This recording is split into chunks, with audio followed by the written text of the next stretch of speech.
mental game, you need the right mentality to survive. What's up, family? How y'all doing today? I got a very, very, very, very special guest on the podcast, Heart of Education, as we celebrate teachers and educators across the world. And I couldn't think of a better person to have on to talk about teachers and educators than my favorite teacher, my Aunt Alice, aka Ali. How you doing, Ali? Welcome to the Good.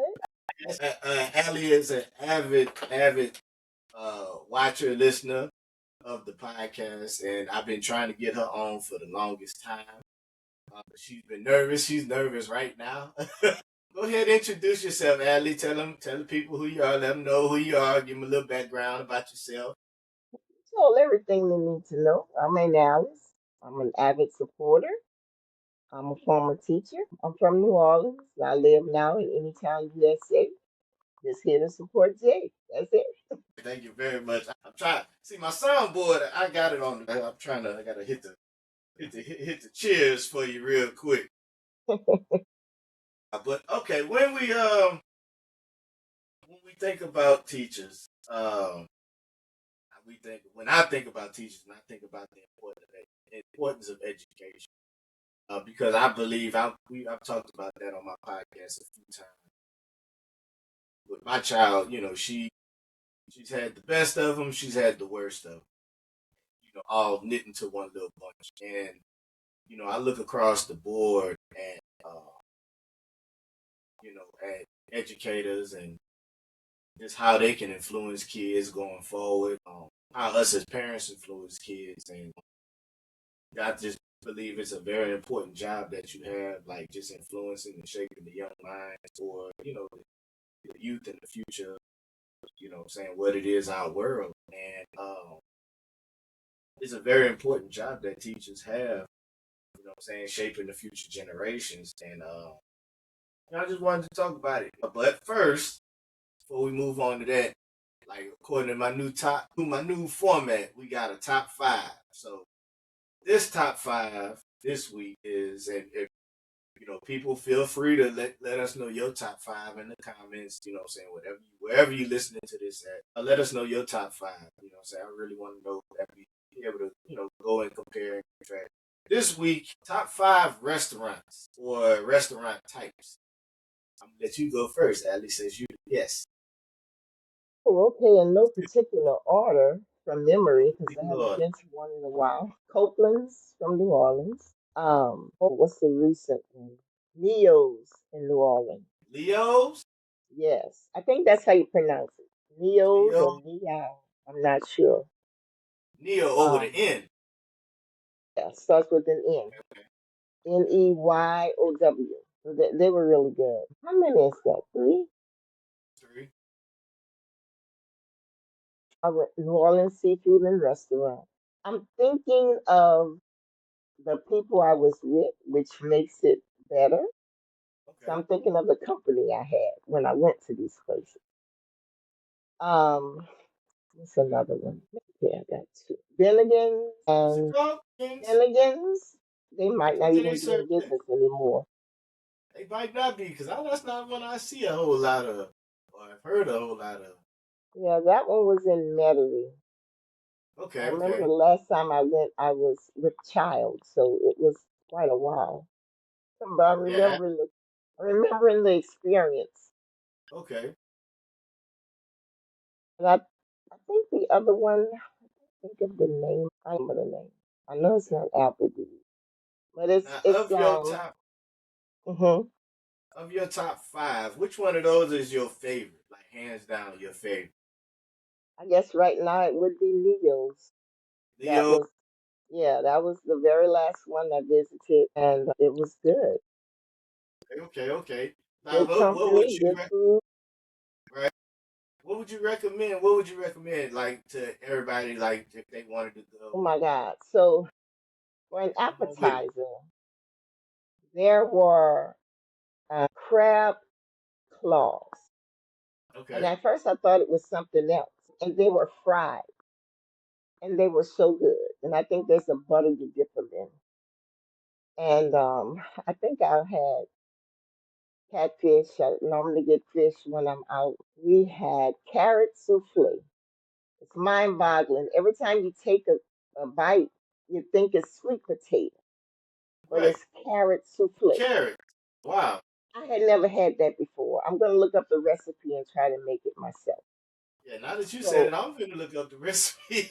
yes, it's. I mean, it's orange. It looks like sweet Okay. potato pie or something, like a mousse or something. And Okay. with every bite, I mean, when you look at it, you think it's sweet potato, and your mind is saying sweet potato, but it's called carrot souffle. So Oh, that wow. was Okay. pretty good. Okay. And where is this place located? This is in New Orleans. I want to say Jefferson, Okay. Jefferson Highway, or somewhere in that area. Okay. Not Okay. Jefferson High. Jefferson Davis, I think. Jeff Davis. Oh, so it's Yeah, also over there in so across Orleans, the street. somewhere in that Is it area. Orleans Parish? Yes. Okay. Okay. Okay. Oh, yeah, I have to look up. I'm Yeah, walking it through. Y'all can't highly recommend it. a lot of times they're waiting in line, waiting outside. Very popular. Very And popular. Now, one of them you mentioned, Copeland's. Now, that's a classic. What was your favorite meal when you dined at Copeland? I had shrimp shrimp pasta. Okay, that was popular. That was real And I popular. I think it think I used came to with get some that type well. of biscuit. It was pretty good. So Okay, that's shrimp what I pasta. got. When I find something I like, I kind of stick with it. Mm-hmm. Or I'll let Yeah, my same. husband order something and I'll taste what he has. But I mainly stick with, what I like. That's kind of yeah. It's funny that you say that because that's how it is with me and T. Like I'm the one that's always going like choosing something different on the menu, and she be like, "What's that? That look good." Hmm. Creeping over with the fork. Let me try something. And most of Yeah. the time after I try it, I say, once again, I have judged correctly. Always like what I pick. Okay. Well, my top five restaurants, not in any particular order. No shade to anybody if I missed anybody. I just couldn't. I couldn't really think of anything because we don't really do a lot of eating, like eating out. We don't go to mainly just cook at home, especially with after COVID happened and stuff like that. We really don't like the rate we used to go out and go places kind of calmed down. I don't know if that's just like I don't know. Got so used to that trend of making food at home and stuff like that. Stuff. But in no particular order, there's this place out here. It's like, really for me. It's like places that are like hibachi restaurants. Like we got this place out here called Toro, and I like them because I like the just the idea of hibachi because they cooking their food in front of you. And you always gonna get your food hot and fresh right off the grill. Hmm. You know what I'm saying? So that's always a place I gravitate to, Toro. That's what we always meet up at for like birthdays. I think the most recent time we were there was like Mother's Day or something. So that's always like my favorite, like one of my top favorite. Second, they got this one other place out here called CP Seafood. They kind of specialize in like boiled seafood and stuff like that. I mean, they specialize in many other things. They not. It depend on what day you go on for them, but they never disappointed me every time I go. I would say old school rallies. That's one of my go to restaurants. I don't know why the rallies that had the screaming chicken, not the one that they got now. The chicken bites and stuff like that, or the checkers of the world. I'm saying I like the old school rallies with the screaming chicken. Um, Jersey Mike's over Subway. And I done had many debates about this with many friends of mine. They talk about, nah, man, Quiznos. Nah, man, Firehouse Subs. Nah, for me, it's Jersey. And last but not least, you can never go wrong. It's like all you can eat buffet style pizza restaurant. Even you can go up there and order a pizza however you want. Hmm. That's why it's on my top list. You Yeah. never go wrong with it. Can't go wrong with pizza. I don't know if you mess up pizza, man, something wrong with it, in my opinion. You can't be around here messing up. But and I got an honorable mention. There's another place out here in Houston. It's close to, let's see, it's off of Shepherd 59. Place called Stars Pizza. It's kind of a sacred place, according to my brother Aaron. It's a sacred place. You know what I'm saying? You gotta be to go with us. You gotta be special to go there. They make really, really, really good pizza, man. My first time going there, you get the Chicago deep dish pizza. Call it the Chicago deep dish Starburst.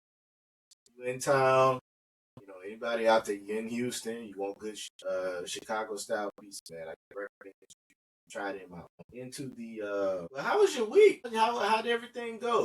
Everything was fine. Sometime I have to get together what my week was. Sometime I'll say, what day is it? Can't keep up. And whenever there's a holiday stuck in there, we always think it's a Sunday. Oh We yeah. always think the day after is something else. So, Uh-huh. but it was fine. No complaints. Same as usual. Nothing in No, like you particular. ain't going anywhere special, pick up anything special this week. No, I'm the cook around here, and my husband enjoys my cooking. He eats anything that comes out of that kitchen. Always say, like for instance, Thanksgiving, I was like, I'm not cooking all that stuff. I'm just gonna do a meat, a starch, and a vegetable. That's okay, honey. That's okay. And then I wind up cooking all this stuff, and he likes it. Puts a smile on his face. That's what I do. I got you. I got you. Okay. Like for me, I don't know, man. It's just the holidays just don't feel. They don't like at least the last 5 years. Haven't really like the holidays have just been like kind of like a meh feeling, especially this year and this holiday season. Out here in Houston, our main thing used to be when we move around, we would go to grandma and papa's house. You know, we go to my mom's house, or we would split off and go to each other's mom's house, and I used to go to Tanya's house after that. I don't know, it just hasn't been the same. I already lost we already lost the patriarchs and that side of the family on my that side. And now, we lost Papa, and it's kind of like this is the first year doing the holidays without him. So not everybody didn't really want to do too much. I don't know. It just don't feel like the holidays, and then working and being beat up at the job, or whatever the job entails and stuff like that. First year like that kind of takes me out of the holidays. I know I shouldn't, but I be I don't know. I be so tired from work and stuff like that. And then holidays and all the stuff they Yeah. do tap you out of the One spirit. the thing with it also, we kind of live alone. There are no relatives nearby. Right, right, right. So I've been over that for quite Mm-hmm. some time. So that doesn't bother me anymore. I love my solitude. So around here, like I might make gumbo every month. And some people say, "You made gumbo? What's the occasion?" Just felt like making some gumbo, you know. Um, so I might pop up with put a roast in the oven or something, Mm-hmm. and or make dressing or just on any given day what I feel like. Now some days I might not feel like doing that, but when I do, it's like it's special for us. Like we're thankful all the time, so we don't have to Right. wait for that one day. So I mean, I cook all kinds of stuff all through the year, but it's just on those special days I just try to make it special for the family and Okay. cook the traditional stuff for them to enjoy. But actually, we have it all year long. We enjoy each other's company, all the same company. Like I was telling someone the other day, some people like to travel. Well, when you travel, you enjoy yourself with a certain company you have. So, like, say if we used to go somewhere, I'm gonna be with the same person. come back home, I'm still gonna be with the same person. It's just I don't get bored with being at home. And he's funny, keeps me laughing all the time. So, you know, it's like some people could go travel, which is nice. Like I used to say, oh, I want to go to Jamaica, get my groove back, like Stella in the movie. Well, since I got married, okay, I got my groove back, so I'm not worried about it anymore. But but you can go somewhere after 3 days. I'm ready to come home. I don't like being gone longer than that. And you enjoy yourself. You come home and some people like, I'm bored, I don't have anything to do. Well, my thing is I have a good time all the time. Here, there, and anywhere. It's because of the company I keep. And so yeah, that's it. Alex vetting, her vetting process is very standard, very strict vetting process. You don't meet Yeah. those standards on which this week was a weird one. I got switched to the. Let me see. Well, I stole a day off. Let me start with that. I stole a day off. I usually at the end of the year I start sprinkling my days off. Whatever's left, and uh, I believe it was last Thursday or last Wednesday. I was like, oh, listen, like you off that day, you off Monday. I'm like, what? I had to go check, and you know what I'm saying? That's just one of the things. You've been somewhere so long, you accumulate vacation days, you start sprinkling, and then you forget you put them in. So I just use them because you don't use them. So I had a weird week when I came back. I worked a couple days. And then what happens at every trucking company when you in trucking business, I chose the night shift because I like how can I say it? Oh, I really don't like being there with all the hustle and bustle of management and stuff like that, and all the changes and stuff like. Because when you working on my like normal shift schedule of my job, how can I say it? There can be changes. I'll just say it like that. Night shift, there's nobody there to make changes. There's no customers calling in to change what you're doing and nothing like that. So it's just smooth sailing. Go do my Is it stops, an come back, get my next overnight one. shift? Overnight shift. I did that Thursday and Friday. I came back Tuesday. So Tuesday and Wednesday was normal days, and then boom, Thursday, Friday. What It Wednesday was a truck. hard for me to adjust when I had to change schedule. When I had a Really? job, when I had a job and had to change schedule, or if I was ill or took a day or two off, it it was a while getting back into the day. I had to take an extra day to get back scheduled on schedule Acclimated. because I could wake up in the middle of the night or go to sleep too early, wake up too late, or whatever, and just getting back into the schedule of the day shift was kind of hard. So I had to have a day in between. I couldn't switch like that. Yeah, that's why I'm glad that in truck driving, I finished the week out like that, but the 34-hour restart kind of helps me out. And then just being on a set schedule anyway, like, well, not how can I say it? Just like that Monday through Friday, how can I say it? Monday through Friday, you're going to work. And then, but when you working overnight, saying like I work Friday and then by the time I get off, it's morning time, like 2, 3 o'clock, like 5 o'clock.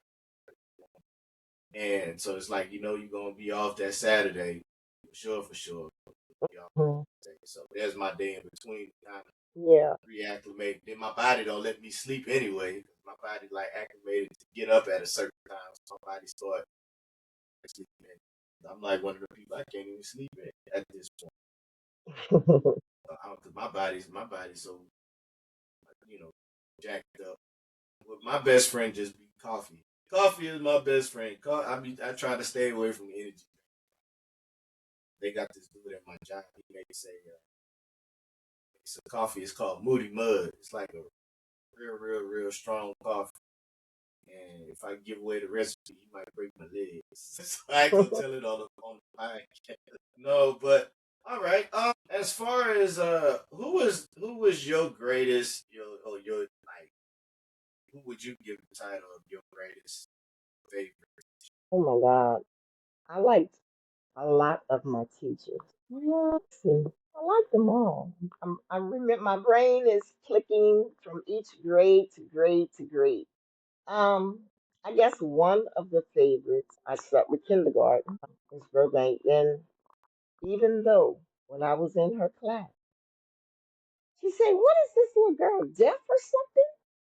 I called her, she doesn't answer. Well, she was calling me by my sister's name. Like, that's not my name. So that's why I didn't answer. And I wind up being valedictorian because they gave me tests and I passed all the tests and I never raised my hand, even though I knew the answer. I never raised my hand. I still don't.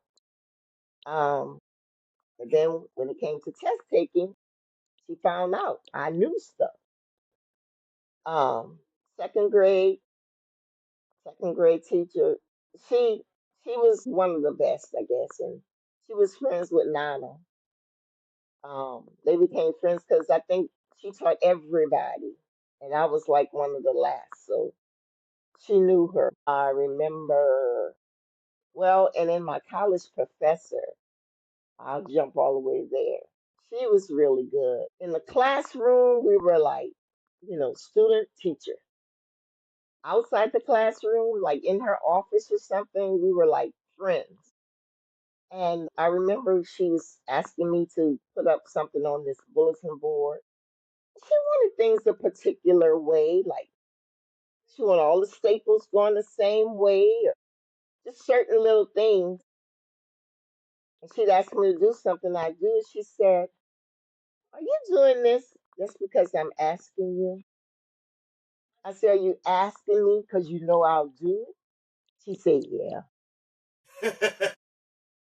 So, that was nice. We had a very good relationship. And so she was the special ed teacher. She taught all of the special ed courses. So I got to see her a lot every year. So like Um, I remember we had, what was this organization called? You got me on the spot here. Student Council, Student Council for Exceptional Children. And we had to do a presentation. So I told her because now she was doctor this and all these different things. I said, some letters behind my name. And so she did it. She made our name tags. And at the end, she put SPED for special ed. And I don't know what else she put on there.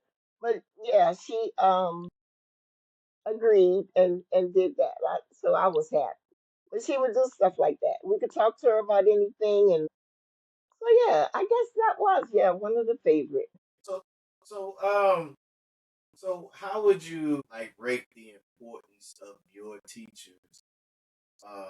Like how would you I guess how can I ask this question? How would you say like the importance of your teachers were to your academic success and your personal development? Like how important were your teachers to that? Okay. Oh, and I forgot another teacher, sixth grade teacher. Most of my teachers in elementary school were Sunday school teachers. They cared. They talked to your parents.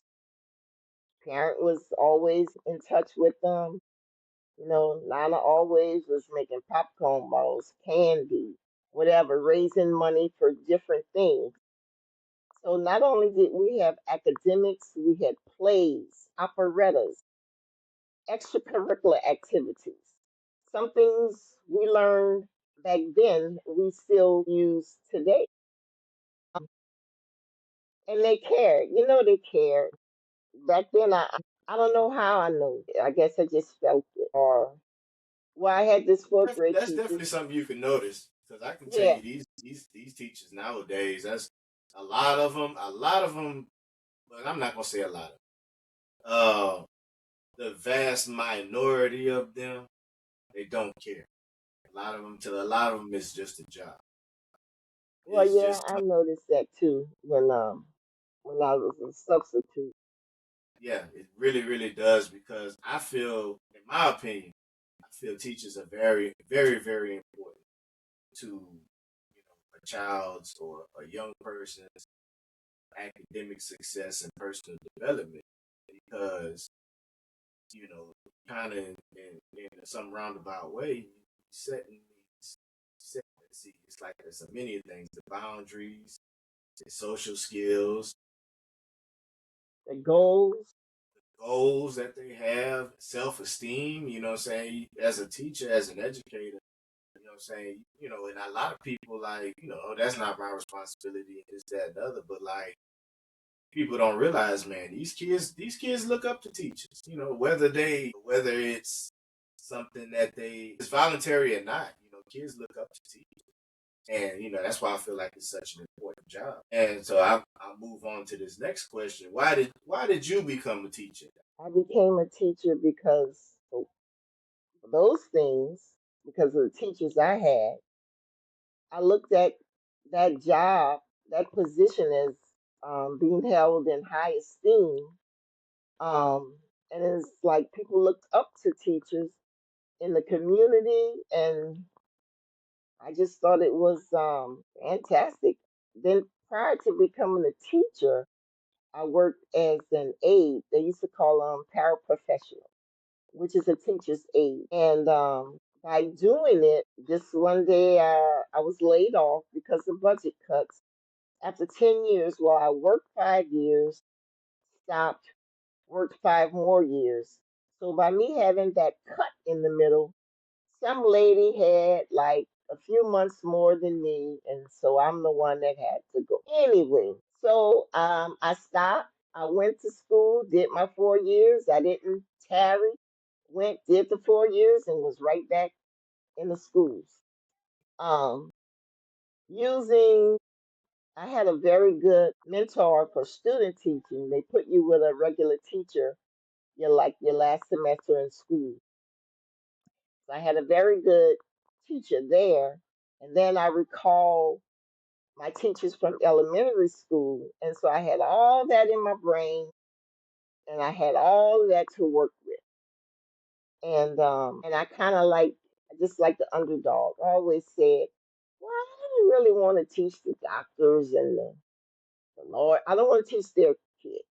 I want to teach the underdog and love them. They love me. I love giving. There was this one little boy, now the memories are coming.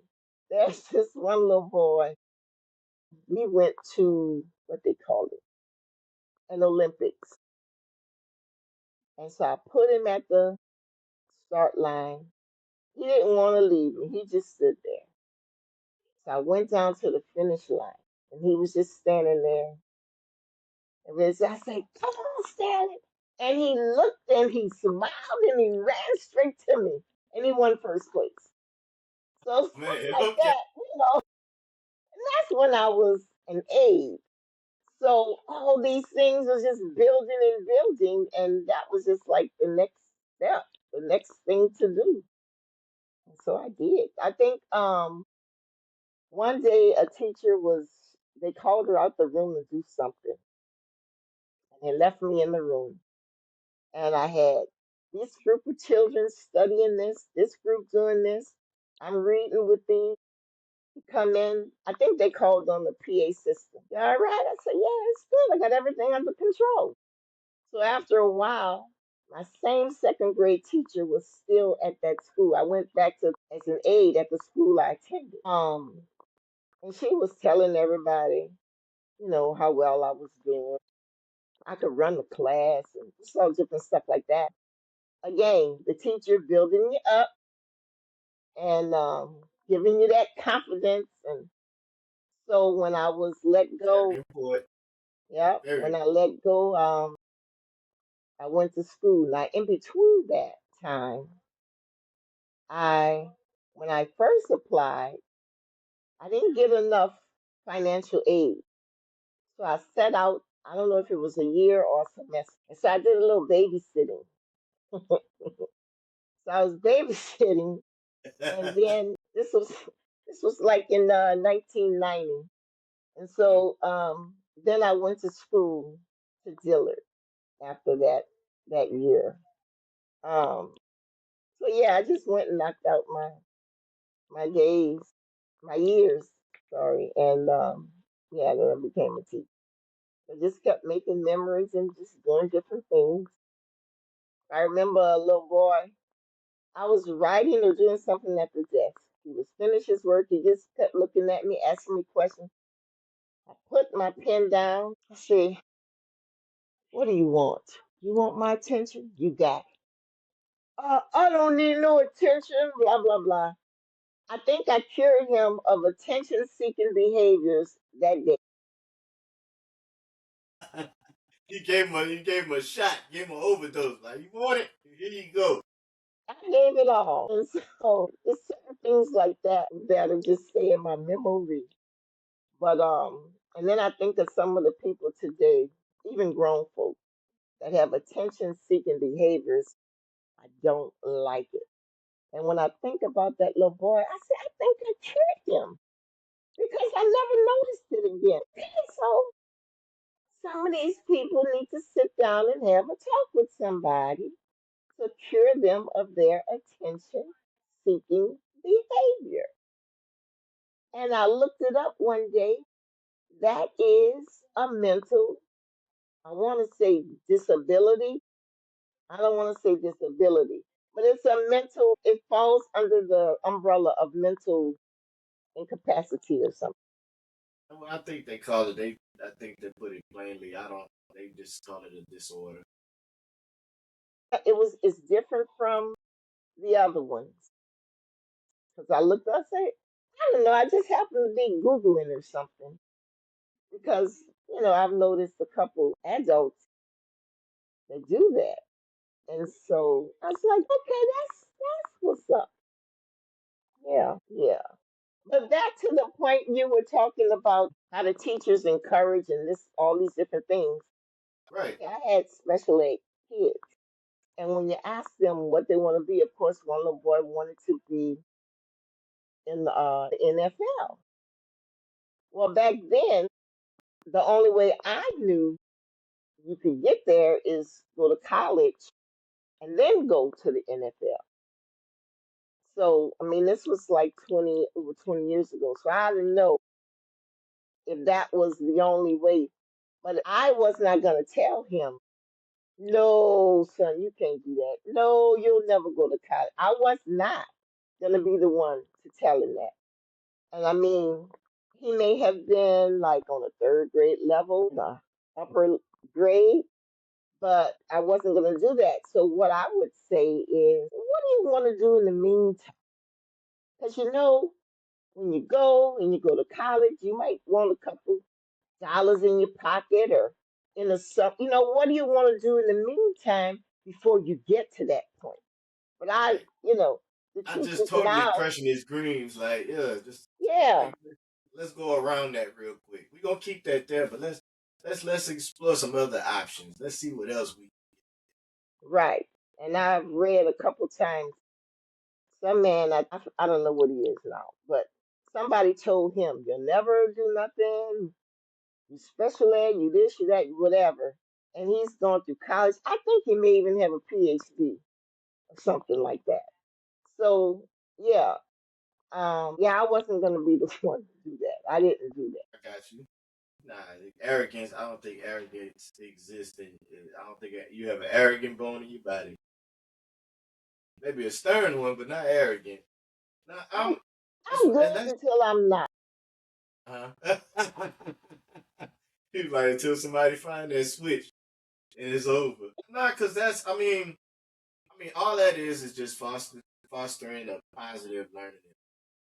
That's what Hmm. that is. And that's one thing that's missing today. A lot of these teachers just want to get the kids in, cram whatever agenda that they've been given, cram that in. Or this is this. They try to make that triangle fit into the square block. And that's just how they do things. Nobody tries to cater to different learning styles that these kids have. And and on top of all that, I don't think, like I said earlier, I don't think a lot of these teachers want to. I don't think they want to be teachers. And I I think think a teachers. lot of it is it's sort of like robotic or not robotic. I can't think of the word I want to use right now, but they'll have a workbook or the teacher's guide or whatever. And if it says the ball is blue, you ask the kid what color is the ball. If and it'll tell you the kid will say blue. If it's not written there, they don't know how to deviate or expound on it. They just do what the book says. So would you say in the teaching community today, there's like a lack of creativity? And, Yes, a lack of creativity, then therein like a lack of engagement for these kids. yes. And I'm going to tell you how I know that to be true. I went to a faculty meeting one day, and I don't know who the speaker, I'll just call him the speaker, was talking about how we should do with the kids, do this, do that. I turned to my coworker, I said, you do that, right? Yeah. Well, the special education community did it.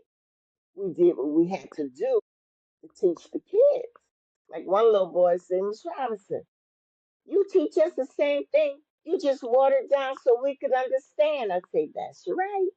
That's it. But the regular, they just want to go by the book. Not all of them. Now, I'm not saying all of them. I'm not Mm-hmm. saying every district on earth. Don't come for me.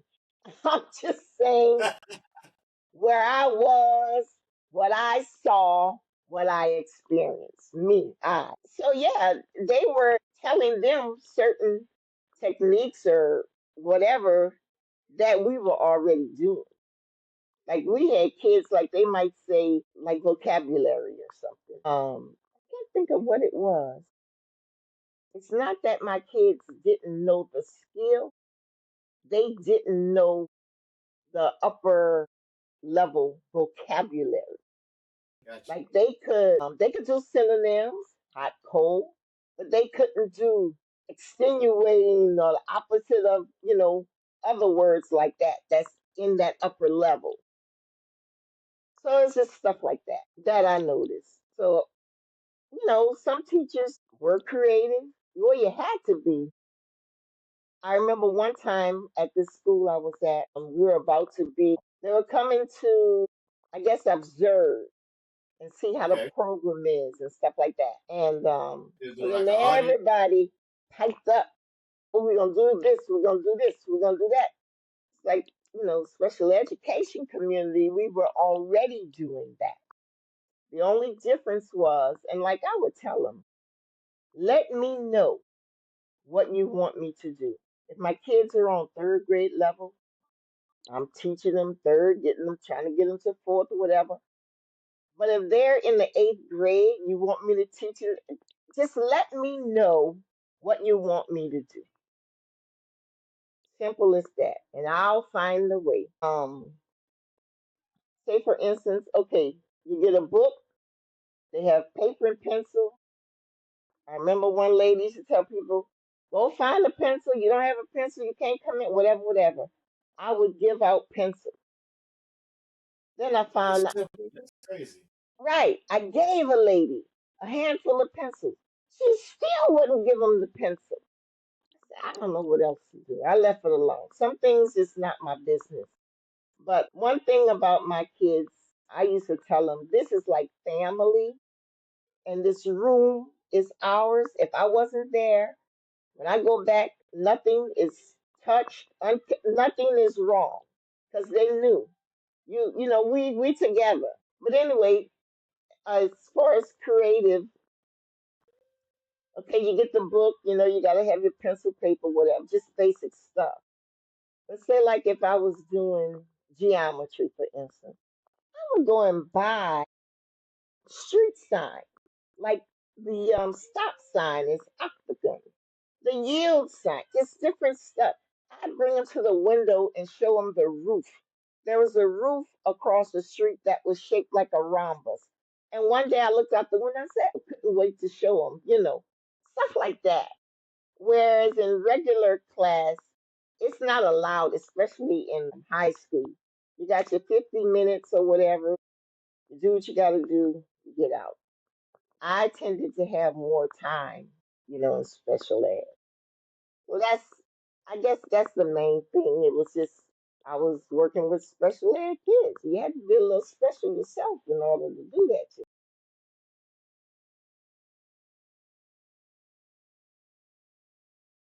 Not it. No,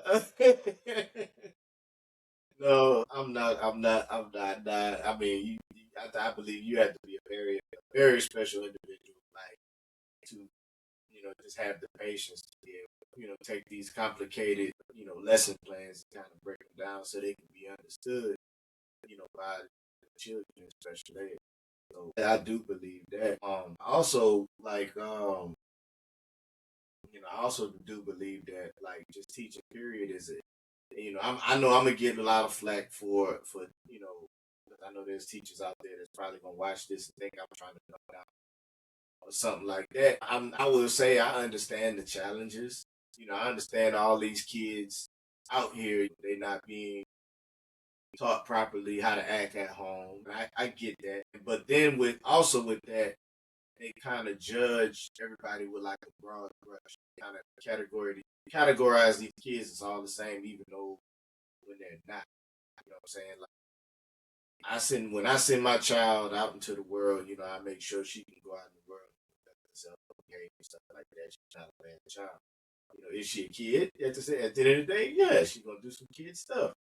Right. But what I'm saying, she's not no bad child. I didn't been to her school, and when we went to the little orientation, I didn't see a lot of these little bad, for lack of a better word. I want to say something else, but granted, I get that. And that's just like every other job on earth. There's good and bad. They have some people who went to school, majored in education, wanted to teach, they taught. They have some people went to school, majored in business, and then they decide they want to teach. Not saying, let me retract that. Well, yeah, I'm going to say it. Nah, say what you said. Say Yeah, what you said, Abby. well, that's just like, I'm going to use this example. Like preachers. Now, this is a quote that I've heard. It's not me, I didn't say it. Some people were called and some people just went, but they all went to do the same thing to preach, right? Well, and at the time, you don't know who was called and who just went. And that's just like teachers. Some may have been called and some may have just gone because they didn't like the job they had or they couldn't find a job or they wanted to, And then that's another thing when they complain about the pay. That pay is public knowledge. You know the pay before you go. Absolutely. And I used to tell this lady, you work 100 back then, because I mean, I'm talking from the past. You work 180 days a year. You get this pay. Why don't you go work the other 180 days or however many left? And then that would double your pay. Oh, I Right. never thought of it that way. Well, you got all summer off. You got week here, 2 weeks there, 3 days. Come on now. I never complained. I loved all the days off. Loved it. Never complained because I thought of it that way. Believe me, I like not having to work on weekends and holidays and you don't have to beg to be off and all of that stuff. It just came with it. So that's how I looked at it. Just having a pop. So basically, like for what I'm getting from you is just generally, if you're gonna be a teacher, you're gonna be an educator, you're gonna be anything. You can be a garbage man. You know what I'm saying? All it takes is just a little bit of, like, not a little bit. It's a positive outlook. You know what I'm saying? Know who That's you right. are. You already know what you're getting into. Like when I chose to be a driver, one of the things was it was a pretty lucrative thing to get into. It was a thing you could make some money. My brother, he's been driving for 15 plus years, so I knew all the ins and outs of what I was getting into. And I still got into it. You know what I'm saying? I knew the problems that dispatchers posed. And I've been at the same company for 10 years. So I know all the management. I knew what I was getting myself into also. I knew what type of people. And It's the same thing with teachers. You know what I'm saying? You know you're gonna deal with kids. Some of them good, some of them bad. Some of them good, a lot of them bad. You know what I'm saying? You already know what you're gonna get yourself. Going to the situation knowing everything, all the ins and outs about, or at least a general knowledge of the ins and outs of what you're gonna get into. So I would say like just a positive outlook could change, could help you a whole lot along the way, right? And just being kind and just caring, like you said, like your teachers used to do. You know what I'm saying? Your favorite teacher. One of the schools I worked at, they called it a combat zone, and we should get combat pay. That was the neighborhood, Wow. you know. That was the neighborhood. Wow. What I found, two things. You gotta let them know you're not afraid of them, which, yeah, they do that. And also that you care. And so I did that, and it worked out fine. Something else I was gonna say, I forgot now. I have this problem. I might can't remember if I walk in the room what I went there for, but I can remember stuff from way back when. But anyway, I forgot what else I was gonna say because I didn't want to interrupt, but now I forgot what it was. That's all right. That's okay. Here's an interesting question. What have you been taught by being a teacher? Patience, wait time. Everybody needs a little wait time. You could ask a question, you gotta wait a while because the person has to process it, think, wait, what did she just say? What is she asking me? Okay, you gotta give people time to get it together. So, yeah, patience, caring, what else? Compassion, that's it. And just, the will to do the right thing, to do your job well. If you don't like your job, okay, like they say, fake it till you make it. We got a lot of people out there faking it. Okay. So before I became a teacher, I had a lot of different jobs. I didn't like it, I left. Or if they did something like I was hired to be a cashier, they want me to be in the deli just because I was getting the things out fast. Oh, you gonna be no, no, that's not what I was here for. That's I not what I helped signed up out. for. I helped out, Huh? because I knew people who worked in the industry, and I listened to stories. Oh, no, but that's not what I was hired for. So if you can't guarantee I don't, well, then that's it. He's like, Back when I lived at home, I would go home. Ma, I don't work there no more. I quit, whatever. Let me go. Yeah, I don't recall being fired. I just left. And then a few days later, I go in the kitchen where most of the time she was, and I'm jumping up and down. She said, "What? You got another job?" And I said, "Yes." So they were coming, coming and going, coming and going. But teaching that's the longest job that I had. I was a para for 10 years, and then a teacher for 10 years, and then a sub for like I don't know 5 6 years or so. So yeah, we used to play school when we were children. That's another thing. I had a brother that taught me art, the primary colors, the secondary colors, stuff like that. When we had to have, what did they call the electives? Exploratory electives. So each semester we changed to a different elective. So the very first one I would always do, no, I would do sign language first because a lot of them didn't like that, and I could just like read them out. So I don't want to do that, and they'll go and take somebody else's elective. Fine, I wind up with 11 kids. That's fine. So then after we go through the sign language, then I would do the art, and then they try to come back and get in the class. No, I use what I learned as a child playing school in my class. taught them the colors, the primary colors. You mix red and green and yellow and blue, taught them all these different things. And then we did different art projects. So I don't know where I'm going with that, Jay. I don't know why I started telling you about this. But That's okay. It's okay. It's just like how you learn, like because we were talking about like what teaching taught you, and then that's when you started talking about. okay. Yeah, so all that patience, compassion, which, I kind of had it already, which is why I got into it. And I never desired to teach in the regular ed. I just wanted the special ed. And I started off wanting to work with deaf and hard of hearing, but at the school I went to, they didn't have that. And I didn't want to go to another school. I had decided I want to go to Dillard. I want to march down the Avenue of the Oaks. So I decided that's what I want to do. That because you graduate outside, you walk down the Avenue of the Oaks. So I didn't want to go to another college.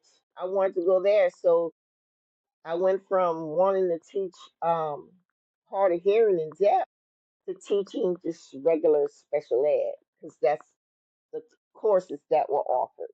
So that's how I wind up in that. Okay. But Now, like, how did you stay motivated as an educator? Because I believe that's a big stigma of why these people out here they get so beat up by these the bad apple kids. I'm just calling that. And I guess like nowadays, and then you got you know issues with funding in some schools and stuff like that. Like, how did you stay motivated and like when those times got okay. tough? Um, Yeah. as far as funding, like I said, I didn't complain. If I wanted something, I got it. I didn't complain about using my own money because basically they give you the basics. You can use the basics and teach a class. Sure. If I wanted something else, I got something else. If I wanted to get rewards, reward them, I got rewards. Had a big box of different things. Matter of fact, at one school, we started a store. We would give out bucks for different things. And then on Fridays or whatever day, we'd open the store and they could go and buy stuff with their bucks. In the beginning, it was like paper, pencil, note, stuff like that. Then later on, it was like deodorant, lotion, stuff they would need. So we had stuff they wanted, stuff they needed. By rewarding them, they wanted to do what needed to be done to get the rewards, and then they go and spend their bucks. Um, I remember somebody telling me they like their lady friend when they see him, they want him to be like Christmas, have this smile on their face or whatever. That's what some of the kids did when they see you. They'd be so happy. Like if I missed a day, Robinson, if I known you wasn't coming, I would have stayed home. I said, well, let me tell you something. If it says it's 32 degrees and it's freezing, I'm not coming. Okay? I'm not waiting for the news to say 28 degrees, school closed. I already know. And you know. But anyway, there were certain times that I would go over something, it's got to be repeated, repetitive with these kids. And when somebody would go, I got it. Oh my God, that's motivation right there. It's Right. like, yes, so stuff like that. It's just stuff like that. And I remember there was this guy, I don't know what he did, what I saw him doing or whatever, but I told his teacher who told his family the brother came to school. They came to my class and the boy's eyes were red. He had been crying. And I think he came to apologize or whatever. And they wanted me to. They had already known what happened. I couldn't even hold it in. I started crying. I said, I just told him because I like that. Elvis, you can't be quiet. So I'm not telling on him anymore. Man. There was another kid, got in trouble. He got suspended. They tell me he would come to school and hide around until lunchtime. Then he'd eat his lunch and then he would go home. That child never got suspended again. It's just stuff like that over and over again. It's empathy and compassion. I just, that was enough. It's like they were all my children. I remember one time, I think it was for Christmas or something.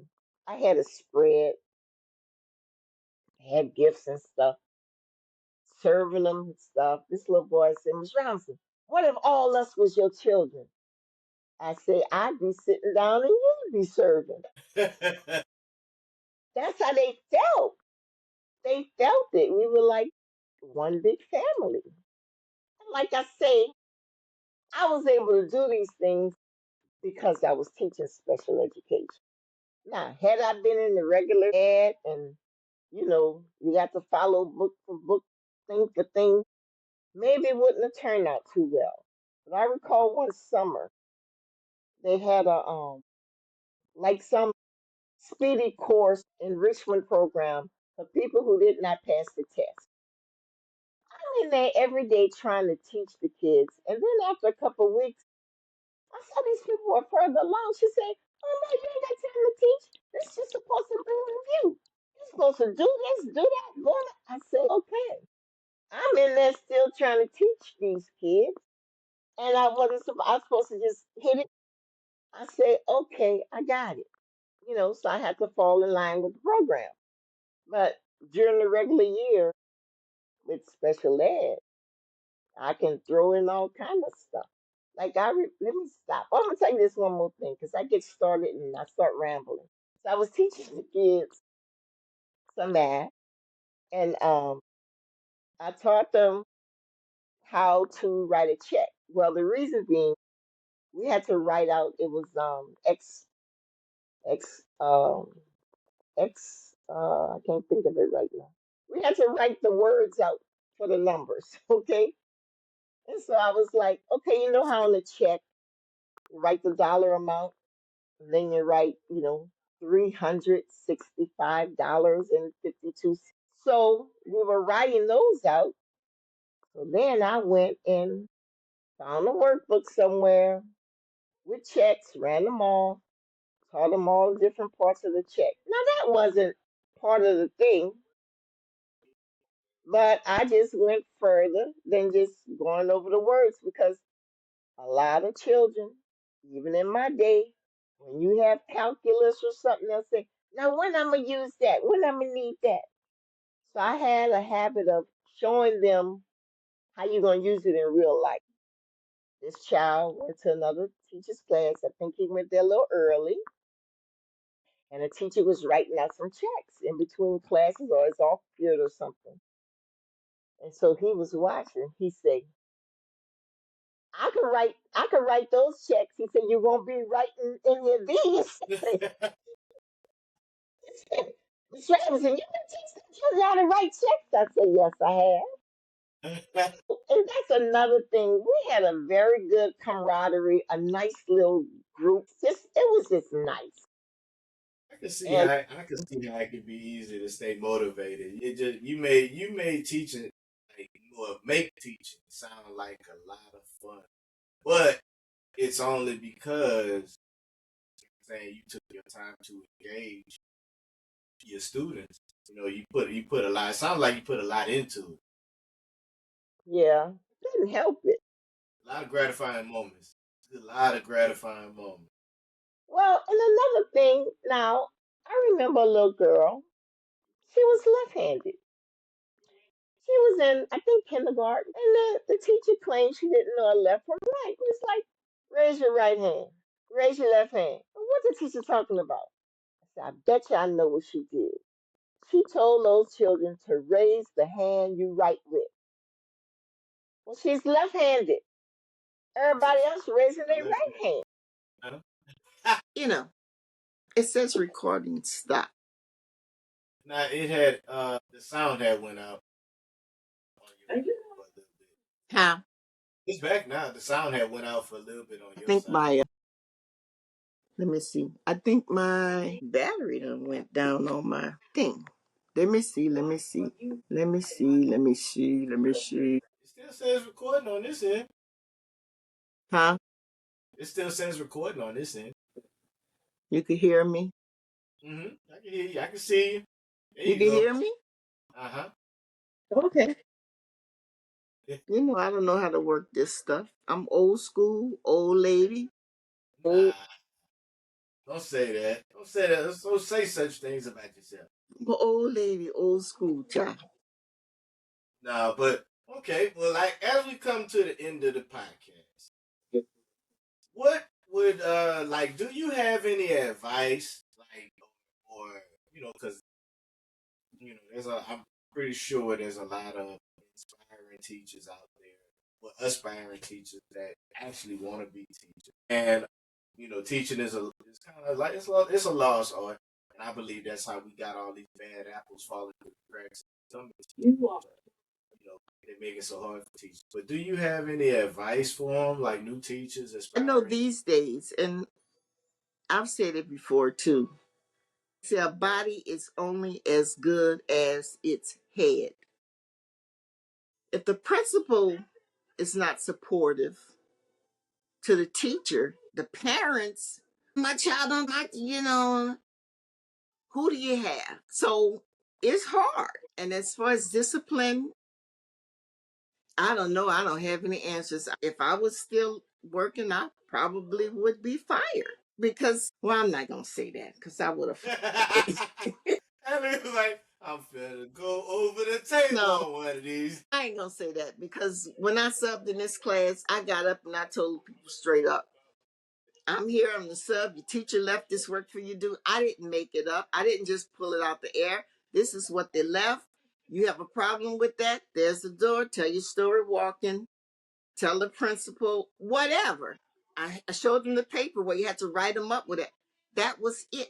One little boy said, I'm so glad you was in here because he got to do his work. Usually you'll have when a sub, oh, everybody's all loud and everything. And then you have a child who's still trying to do his thing and he was able to do it in peace. And then I noticed those same kids who were prepared to act up because there was a sub, they didn't. So I don't know what it They knew is. you I were don't in even there. have a name for it. But yeah, I don't even know what kind of discipline. I just say and I expect them to listen. That's it. I don't know the name for it. And if you don't, You well, hey, commanded they respect. That's all. you know. But I don't really know what kind of advice I would give a teacher. I guess know the school, the neighborhood, the kids you're going to teach. And like they say, you have to play with the uniform you're given. So if they gave you kids, low performing behavior problems, whatever, and you took that job, then you have to figure out a way to work it out. I had a student one time, I know he had been smoking or doing something he had no business. He came in the room, he's acting funny. I just say, sit down. I fanned him while I was still teaching the class. Go fan him, teach it, and I let him be. I'm not going to sit there and argue with somebody. And like I would tell the principal, assistant principal, whoever, if you got 20 people doing right and one doing wrong, I don't want to take time and give all my attention to the one doing wrong. I want to go on with the ones doing right.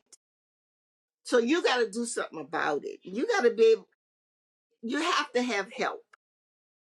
There's no if and buts about it. The principal, assistant, whoever is in charge, disciplinarian, they have to provide support and help for the teachers because they can't do it alone.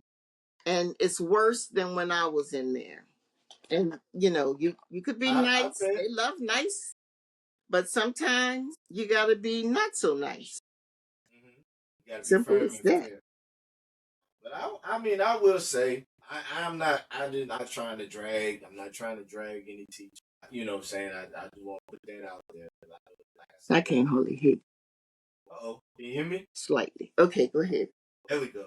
No, I'm just saying, I'm not trying to, I just want to let the people that's listening, that teachers, or, this might come across a teacher. I'm not trying to drag any teachers in. I'm not trying to tell people they doing something wrong and stuff like that. Really, I did this podcast to celebrate teachers, just to let teachers know, like, of what an important job you have, shaping the future of shaping the future leaders of this world. You know what I'm saying? The future politicians, presidents, principals, just the leaders. Leaders of their families. You know what I'm saying? Like, essentially, y'all are like teachers are preparing kids for life. You know what I'm saying? To live and operate and go about this world and function. So I just wanted to celebrate the teachers. I want to tell you thank you for being on the podcast. Finally, I got you on here.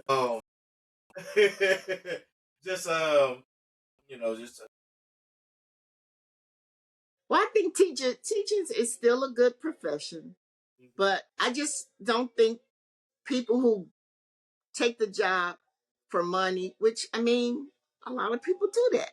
You take a job temporarily, or you take it because I get weekends or whatever. They have some people who want to teach, let them teach and give them the support they need. Then they have others who just want to get a paycheck. Well, I can't judge, I can't say anything about that, but teaching is still a good profession, and we can't just let it die down or become a bad thing. down. They need support. Shout out to the teachers, man. If you a teacher, man, let us. Shout out to the teachers, man.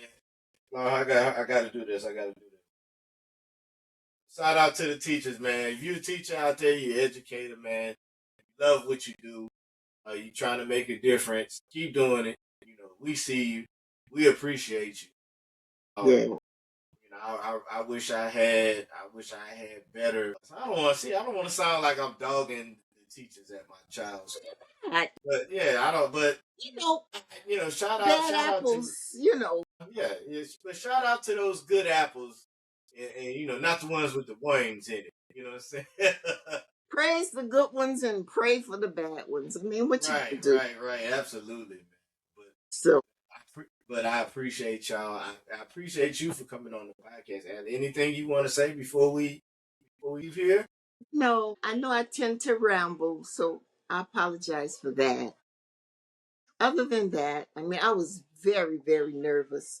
But yes, shout out to the teachers. And like I said, it's still a good profession and they need help. And the principals need to reconsider, you know, some other duties they need to put in the place or whatever to help teachers. If they can't do it, and get somebody else in there to help you. That's all it Be is. They need creative. help. Y'all need to be more creative, man. Look, everybody don't learn the same. Right, right. That's true. Be creative and engage your people, man.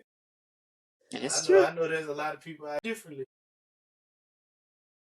Right. Some people is like, tell it to me and I get it. No, some people like, well, you got to show me how to do it. So there you go. You're right, Jay.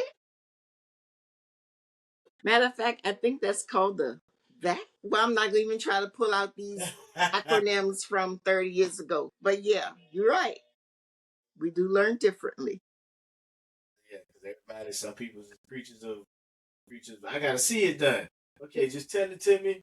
Demonstrate it. Like me, I need to demonstrate it. But I ain't gonna go because we'll be here all night. But y'all remember, always be focused, never be foolish, and again, shout out to all the teachers out there. Appreciate y'all for being, especially the ones that just really have a want and a knack to be a teacher. And just want to encourage you to keep moving forward and just keep doing the things that you need to do to keep doing what you do. Let me see. Like, just make sure y'all subscribe. Make sure y'all. I need to do something special for the teacher. I need to do like I don't want. I like a teacher mentality shirt or something. I need to do something special for all the teachers. I gotta Well, I get tell you creative. what, everybody needs a teacher to become whatever they're gonna be. You Yes, got to they pass do. through a teacher. Yes, they do. Yeah, you gotta be So there educated you in go. some kind of One some more type of thing, form of I was education. remembering when somebody was teaching me how to shift one time. They Mm-hmm. say you go like this, you go like this. I said, well, I don't get it. Well, it's an H, and you do. Oh, okay, I get it. So everything, and just take advantage of teachable moments. But yeah, okay, I'll. Yeah. Man, we love y'all. We appreciate y'all, man. Make sure y'all like, share, and subscribe. Tune in next week. Y'all never know who I have here on the Mental Game Podcast. I have a special guest. You never know. And we out.